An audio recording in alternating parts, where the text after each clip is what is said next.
Hi, welcome to Chapter and Verse. We have a very special guest with us tonight. You've probably seen his newspapers for the last 15 years at supermarkets and churches and businesses.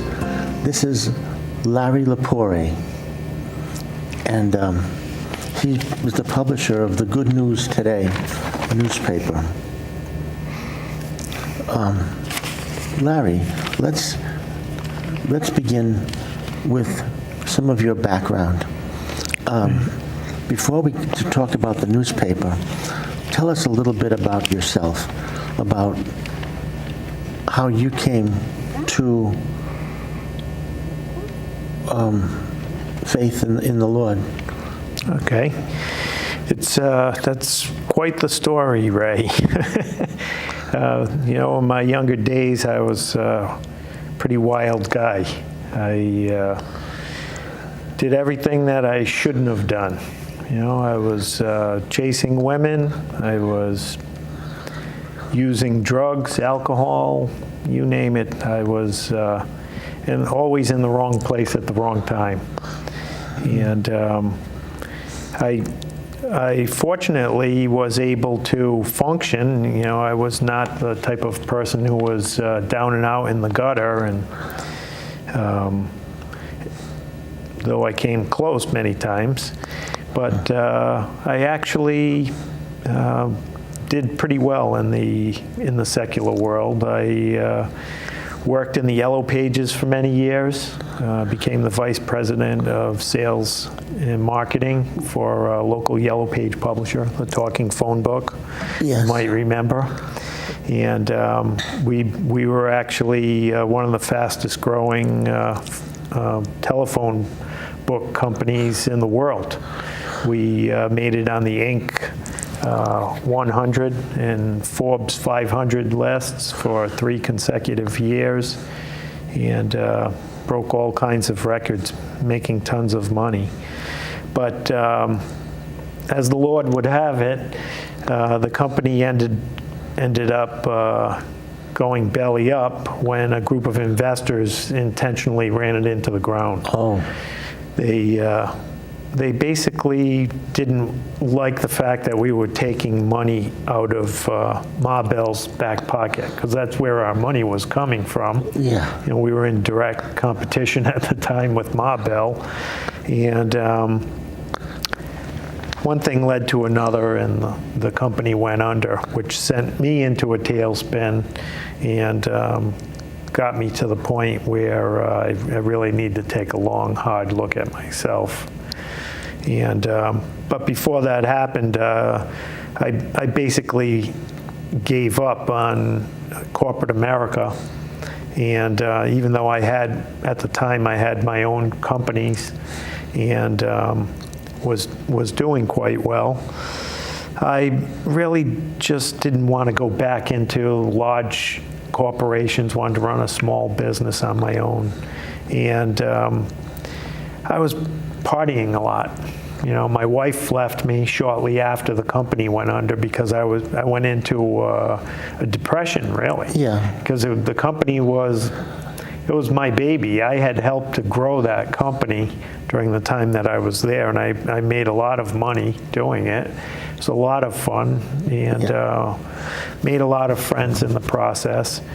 And as a result, when it went under, I was, felt like I had no reason to continue. I couldn't see myself having an opportunity like that again. Yeah. And I just started going out at night, hanging out in the bars and partying all the time, and one thing led to another, and found myself one night laying in my bed next to a strange woman, and just waking up first thing in the morning, about 6 in the morning. I woke up, didn't even know where I was. That'll give you an idea of the state of mind I was in. And quickly came to my senses, realized I was in my own bed, and there was a woman laying in the bed next to me, and I knew that I didn't want to be there. I knew that there were just too many things that had gone wrong in my life that had led me to this place. My wife had left me. Everything was going in the wrong direction. And I just kind of laid there in the bed looking up at the ceiling. And I remember it clear as day, as if it happened yesterday. I think for the first time in my life that day, I cried real tears. I don't think that I had ever cried real tears prior to that, not that I recall anyway. But there was a brokenness inside of me at that point, and I just laid there on the bed looking up at the ceiling, and tears were just running down the side of my face, into my ears, and down the back of my neck, and the sheet was soaking wet. After 15, 20 minutes of just laying there, the sheet behind my head became very wet. And I just couldn't stand being there any longer. And I started to rustle the sheets to try and wake this woman up next to me. And she did wake up, and she looked at me and immediately realized something was wrong. Yeah. And she asked me, is everything okay? And I said, no, it isn't. I don't know what's wrong. I need something. Maybe I need to go to church or something. And she looked at me and she said, church? If you go into church, the ceiling will probably cave in on you. And I admittedly felt the same way. Yeah. And I said, well, I don't know, I need to do something. And I got up, and I walked out onto the balcony. I had a loft, and off of the master bedroom, there was a big balcony overlooking the Mount Hope Bay. I walked out onto the balcony, and I of course was in the process of having all kinds of financial problems because my wife had left me and my companies weren't doing well. The company that I worked for and was making tons of money for had gone under. So I had, vacation property in Vermont. I had a home overlooking the water and a lot of bills to go along with all of these. So all of this was kind of caving in around me.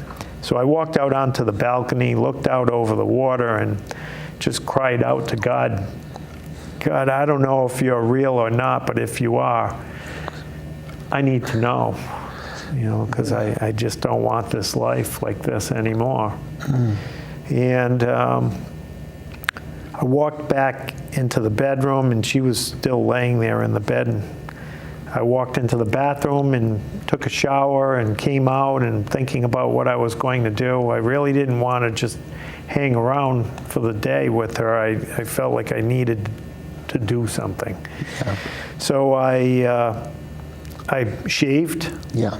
And when I came out of the bathroom, she had made the bed and gotten dressed, sensing something was seriously wrong. Yeah. And she was ready to leave. Yeah. So I walked her downstairs, and she said, if you need anything, let me know. Give me a call. I'll be happy to talk, or whatever it is that you feel like you need. I said, I appreciate it. And she left. So I went back upstairs and sat on the end of the bed, and I opened my closet and looked at my suits, and I'm thinking, maybe I should go to church. Well, where am I going to go to church? I haven't been in a church in a long time other than a wedding or a funeral or something. Yeah. And, the way that I'm feeling, if I walked into a church, I'd probably break down or something. I can't go to a church. So I just laid back on the bed and I grabbed the remote control, figuring I could just drown out all of these thoughts with television. Yeah. Television was always a good way for me to block out the world. Yeah. I could just immerse myself in a movie or something and forget about everything. So I turned the TV on, and just as the picture was coming up, it was right at the beginning of the Hour of Power with Robert Schuller from the Crystal yes. Cathedral. I don't know if you remember. In California, yeah. Yeah, exactly. And, I didn't have any particular relationship with the man, but about 10 years prior to this, I had been going through a tough time in my life, and my mother gave me some books that were written by him. Mm-hmm. And I read through the books and applied some of the lessons that I learned in the books to my life and started to turn things around, started doing better. Yeah. And so it was interesting to me that as I turned the TV on, here was Robert Schuller. I had never seen his program before, Yeah. but I had read some of his books and thought, well, this might be interesting. And as God would have it, literally every word that he spoke that morning penetrated my heart, and it was exactly what I needed to hear at that point. And I just continued to listen. And at the end of the program, I was thinking, I need to talk to this man. How does he know all of these things about me? He was saying things that only somebody who really knew me personally would know or understand. Like what? He was speaking directly to my heart about just the brokenness that I had inside of me, wanting to find love, but never really being able to find it, looking in all of the wrong places, things that many of us go through in our lives. And but he was able to address those issues in a more personal manner than anybody had ever done before. And at the end of the show, I wanted to talk to him, but realizing he was in California and I was in Rhode Island, it was not likely to happen. Yeah. And I laid back down on the bed when the program was over, and I was thinking, gee, what do I do now? And immediately after that program, there was another show that came on immediately after it, which was connected with Our Daily Bread. Oh, yes. If you're familiar with them. Yes. And The DeHaan family. exactly. And they were doing a show from Israel that day, right from Jerusalem. And they were walking the streets of Jerusalem, and they were tying Christ's life together with Oswald Chambers, and taking passages from his book, My Utmost for His Highest. Yeah. And they were correlating Oswald Chambers' life with Christ's life as they walked through the streets of Jerusalem. And the show, again, just really addressed needs that I had so desperately somewhere deep down inside of me that I didn't even know. Yeah. And at the end of the program, they asked folks if they would like to pray to accept Jesus Christ as their Lord and Savior. And I did, and it was something that I had never done before. Even though I went to a Baptist church when I was a young child, I went to a Catholic church when I stayed with my grandparents, because my father grew up in the Catholic church, my mom grew up in the Baptist church, so I was well versed on, religion and going to church, but I never really fostered a relationship with Christ, never really got to a point to understand what does it mean to actually have faith or live in a life of faith. So when they asked folks if they wanted to pray this prayer at the end of the program, it was something that I felt like I really needed. So I prayed and asked for forgiveness for the many sins that I had committed in my life. And I'll never forget, I immediately, upon saying that prayer, felt like the weight of the world had been lifted off of me. And remind you now that I had just, had just gone through I was still in the midst of a terrible experience. Everything was crashing around me. Yeah. But it was as if someone had walked over to the wall and turned the light on, and I stepped out of darkness immediately. And really, it was probably a different experience than many people have now, having walked with the Lord for over 20 years.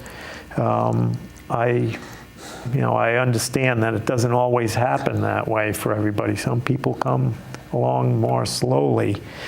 But I knew instinctually what I needed to do, and I got up, I walked downstairs to my office, grabbed my address book out of my desk, and started at A, and started calling everybody in my address book, which there were quite a few people listed in there, and apologizing for things that I may have done wrong, and telling them what had just happened to me. Wow. It was just an instinctual thing for me. Nobody told me this is what I should do. It was just something that I felt like I needed to do in order to clear the air and, start anew. So I went right through my book and started calling everybody. And while I was doing that, I was making a big batch of tomato sauce. And as I got done calling folks, the sauce was all done, and I started putting it into little containers and figured I would go and visit my closest friends and tell them what had just happened to me and bring them a little gift. Yeah. And I went and spoke to an old friend of mine that I worked with for many years in publishing, because I also, prior to the Yellow Page industry, I worked with the Rhode Island Better Business Bureau, publishing their membership directory. So he and I had gone through the ranks working together at these companies, and so I went to his house. He invited me in, and we had dinner together with his wife, and I explained to him what had just happened to me that morning. And he was very excited for me, but couldn't really relate. He wasn't a Christian and didn't understand what any of this meant.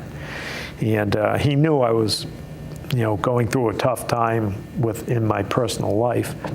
He knew that my wife had recently left me, and that I had all of these things that had transpired.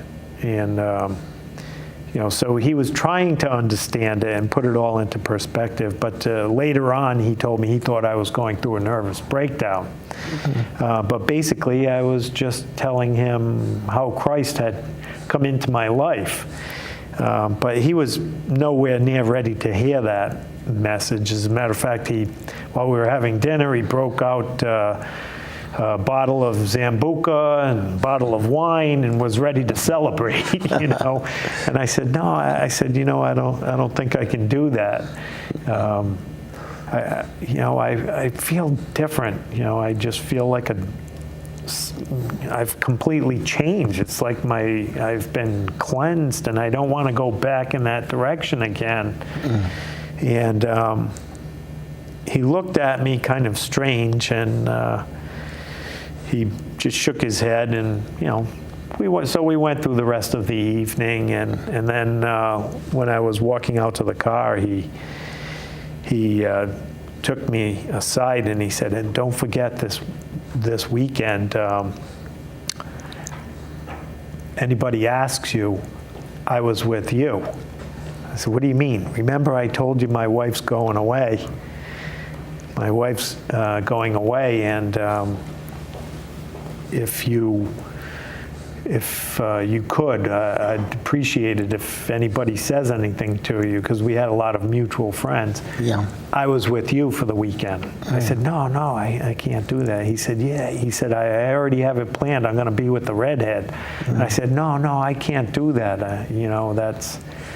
I know I've done it in the past, but I don't want you to end up going through a divorce and having your relationship break up and all of those things happen to you. Do the right thing. I said, you don't want to do that. And he looked at me and he said, while you were in there telling me what happened to you this morning, I thought that you had a nervous breakdown or something, but now I know for sure you're nuts. You need to go to Butler or something. And, I was very disheartened, and I got in my car and left. And I didn't talk to him for quite a few years. We were the closest of friends. We were like brothers. We did everything together. And I'd say close to 10 years went by. In the meantime, during those 10 years, I was working on the streets with homeless people and, just doing all kinds of things to serve God. But each year at Christmas time, I would send out Christmas cards to all of my friends and family, and I would put a letter in there about what God had been doing in my life throughout the course of the year. And he was on that list. And one day I was making breakfast for some homeless guys at my parents' house. I'm frying up some eggs in a pan, and all of a sudden, his face comes into my mind, and God brought the memory of him to me. And I felt like God was saying, you should pray for him. Yeah. And I distinctly remember saying, Lord, here I am quoting God's word to God. Lord, your word says not to repeat your prayers like the heathen. I've been praying for this guy for years. Nothing's going to help him. Yeah. Here I am, arguing with God. And, the Lord reminds me how much he forgave me for, how much he loved me, and that his son not only died for me, but this friend of mine as well. And I just immediately was broken because I knew, I wasn't doing what I was supposed to be doing. And the Holy Spirit just, reminded me of that. So I said, okay, when I'm done with these gentlemen, I will call him. So I did. I grabbed his business card and figured I'll call his office. And I really didn't want to talk to him, even though God was telling me that I should. I didn't want to, just because of the way that things had ended. Yeah. But I figured I'd call his office, and a secretary or someone else would answer, and I'd just leave a message. Then he'd have to call me back. Yeah. And sure enough, he picked up the phone, and he says, Larry? I said, yeah. I said, how you doing? He said, I can't believe you just called. I said, why? He said, I've been meaning to call you for the past 3 months. I have your card on my desk, on my Rolodex, staring at me every day, but I just couldn't pick the phone up to call you. How are you? So we started talking, and he wanted to get together and meet at TGI Fridays, one of our old hangouts. And I was thinking, oh boy, here we go again. But I figured, well, God's leading this whole thing, so all right. So I agreed to meet him, and it was a Friday evening. I got there first, sat at the bar at our in our old chairs where we always sat, and ordered some juice. And he came in, sat down, and asked me, so what have you been doing? And I took off and started telling him all the things that God had been doing in my life. And basically spent the next couple of hours bringing him up to date on what had happened over 10 years and how God had been working in my life. Later, we went out to the car. It was raining. I asked him if he wanted to sit in the car. And he said, that stuff that we argued about, almost 10 years ago at my house, everything you said was right. I ended up getting a divorce. My wife left me. I went through some really difficult times. He said, but I believe everything that you're saying is true. I just couldn't admit it at the time. You see, I went through a very similar circumstance with an old friend of mine in college, my roommate, and we used to hang out together and party together, and all of a sudden he started going to a Bible study, met a woman, and he went through the same thing that you did. At a Bible study, he accepted Jesus Christ as his Lord and Savior, and it completely changed his life. We're still friends to this day, but I never understood why that happened. So when you started telling me about this experience that you had with Jesus Christ, I just relived that all over again. And I didn't want that, because you and I were like brothers. We did everything together, and I couldn't accept that change. And he said, but I know what you're saying is true. So I asked him if he wanted to pray, and right then and there, he prayed the same prayer that I had prayed on that television program, and he got saved, and was instrumental within the next year of helping me to bring the vision of the good news to fruition. Really? Yeah. What ended up happening was I went to work with his company. He basically said the reason he had been wanting to contact me for the past 3 months was he needed some help with his company. He published yellow pages for colleges in New England, and he wanted to expand all the way down the East Coast, but he needed someone who knew the industry to take over the territories that he had already opened up in New England. And he said to me, you taught me this industry. I couldn't think of anybody better to come on board. And I said, well, I'll pray about it and get back to you. And he said, okay. And that was the end of that night. We got in our cars and went our separate ways. And sure enough, he called me, a couple of days later. And he says, so what did he say? And I said, who say? God. You said you were going to pray about coming to work with me. And I said, you know what? I never even prayed. I just kind of said it, but I didn't do it. I'm sorry. Let's pray right now. So the two of us prayed right there on the phone, and I said, I'll get back to you as soon as I hear from him. And that was the beginning of it. Well, they want us to know that we're running short with just a little time left. And I want to thank you for being our guest for part one. And for those of us in the audience, tune in next week at the same time, at the same channel, and we can hear part two of Larry Lepore's background. So we thank you. Thank you, Larry. Thank you.